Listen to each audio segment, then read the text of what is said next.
चले, जितना पीछे पढ़ाया गया वो सब समझ में आ गया।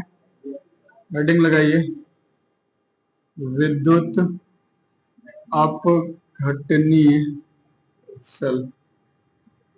ध्यान से सुनिए हमारी पूरी बात को। पहले क्या सुनना है, इससे पहले आपने देखा था कि डेनियल सेल आपने पढ़ा।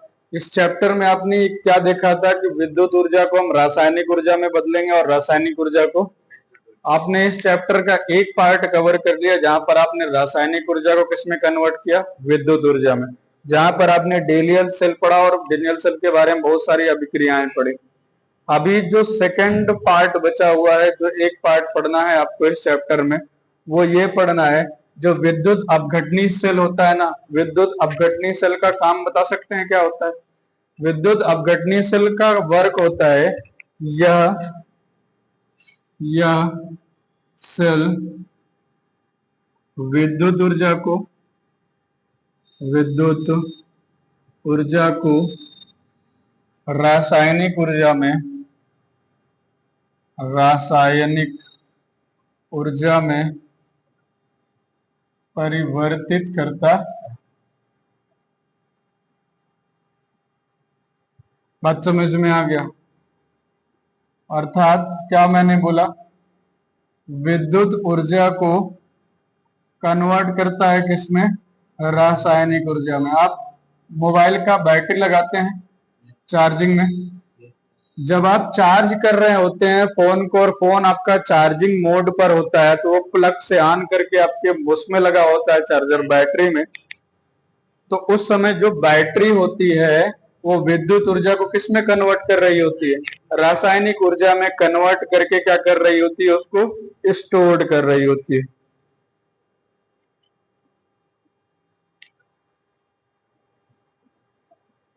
बात समझ में आ गई? और क्या है इसमें, इससे पहले ऐसा होता था कि जब आप जो है रिएक्शन कराते थे तो रिएक्शन कराने के बाद में आपको विद्युत ऊर्जा मिलती थी, क्या होती थी?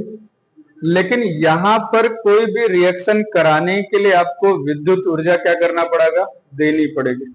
ये लिख लो, यहां अभिक्रिया कराने के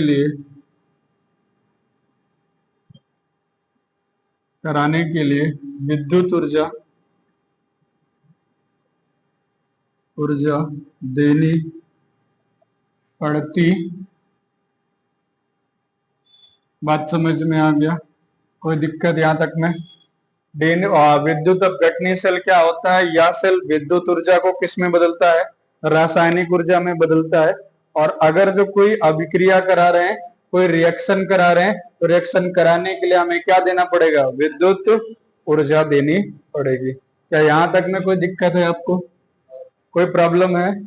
नहीं है। हेडिंग लगाइए, मिटा रहे हैं इसे। नेक्स्ट हेडिंग लगाइए, गलित NaCl का विद्युत अपघटन।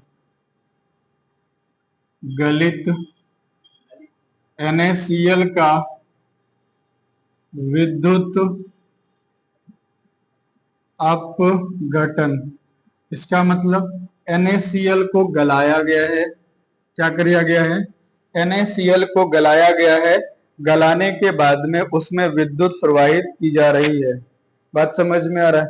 ध्यान से सुनिएगा हमारी पूरी बात को, तो हम क्या करेंगे, समझा पाएंगे। चलिए ध्यान सुनिए, अगर जो आप सिर्फ NaCl में क्या कर रहे हैं, अगर आप NaCl में इलेक्ट्रिसिटी फ्लो कराना चाहते हैं तो NaCl में करंट कभी भी फ्लो नहीं होगा। क्यों नहीं होगा? क्योंकि करंट को फ्लो होने के लिए, करंट को पास होने के लिए मुक्त इलेक्ट्रॉन चाहिए, जो Na के पास में मुक्त इलेक्ट्रॉन नहीं होते। लेकिन अगर जो NaCl को आप गला देते हैं, पानी में डाल करके डिजोल्व कर देते हैं, मिला देते हैं, तो वहां से क्या होता है, Na अलग हो जाता है प्लस चार्ज के साथ में, Cl अलग हो जाता है माइनस चार्ज के साथ में।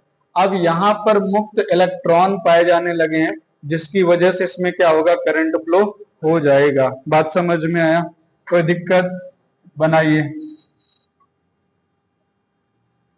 यहाँ पर बताया जाता है कि क्षण किसकी लेनी है, तो प्लेटिनम की लेनी है। किसकी लेनी है, प्लेटिनम की क्षण लगी होती है। और यहाँ पर आपको इन्फॉर्म कर दिया जाता है कि प्लेटें किसकी होगी। कुछ यूं ऐसे होता है, इसमें एक बैटरी लगी होती है और बैटरी के पास में एक कुंजी लगी होती है जो ऐसे कनेक्टेड होता है। बात समझ में आया। ये प्लेटिनम का क्षण होता है और ये भी प्लेटिनम का क्षण होता है। आपको पता है कि इधर एनोड होता है, एक ही में बनता है, इधर कैथोड होता है। और हम लोगों ने यहाँ पर बहुत सारा NaCl रखा हुआ है, गलित NaCl है। क्या इसके अंदर भरा हुआ है, गलित NaCl है। अगर जो NaCl है गलाया गया है तो Na प्लस और Cl माइनस के साथ में क्या होगा, अलग होगा। क्या यहां तक बात समझ में आ गया, कोई दिक्कत यहां तक में नहीं है, कोई प्रॉब्लम हो बताओ, आगे बढ़े। अब ध्यान से देखिए, सबसे पहली बात यह है कि हम यहाँ पर कैथोड और एनोड कैसे पहचाने। जो बैटरी का प्लस टर्मिनल होगा, बैटरी का प्लस टर्मिनल जिस भी रॉड से जुड़ा होगा वो एनोड होगा, और माइनस टर्मिनल जिस भी रॉड से जुड़ा होगा वो क्या होगा, कैथोड। इसका मतलब इधर नेगेटिव होगा और इधर क्या होगा, पॉजिटिव। क्या ये बात समझ में आया आपको, इतने में कोई दिक्कत है किसी को, नहीं है। अब ध्यान से, मैंने बैटरी का प्लस टर्मिनल किससे लगाया है, इस वाले रॉड से, तो ये वाला एनोड होगा और ये वाला एनोड होगा, तो एनोड क्या होता है, नेगेटिव, और ये वाला कैथोड, तो ये वाला क्या होता है। या नहीं समझ में आ रहा तो कोई बात नहीं, ऐसे जान लो, इतनी बात समझ में आ गई। ये प्लस टर्मिनल, सॉरी प्लस होगा और ये क्या होगा, माइनस। यहां तक में कोई दिक्कत। अब ध्यान सुनो, ये प्लस और माइनस वाले इस रॉड पर जाने का प्रयास करेंगे। समस्या इस बात का है कि Na किस रॉड पर जाएगा और Cl किस रॉड पे जाएगा। तो Na के पास में क्या है, पॉजिटिव, तो Na किससे अट्रैक्ट होगा, नेगेटिव से। पॉजिटिव और पॉजिटिव के बीच में जबरदस्त प्रतिकर्षण होता है और कट्टर दुश्मन होते हैं, दुश्मनी निभाने के लिए एक दूसरे से दूर भागते हैं। और जब प्लस और माइनस टकराता है तो वहां पर क्या होता है, जबरदस्त आकर्षण होता है, वो एक दूसरे की तरफ भागते हैं और आन मिलो सजना वाली बात होती है। तो यहां से जो है ये जाकर के इस पर जबरदस्त अटैक मारेगा, तो NS इस पर जाएगा और Cl किस पर जाएगा, इस पर जाएगा। क्या इतनी बात मेरी समझ में आ रही है, इतने में कोई दिक्कत है नहीं है। अब ध्यान से सुनो, रिएक्शन देखते हैं। एक रिएक्शन हो रहा है कैथोड पर, कहां पर हो रहा है, कैथोड पर।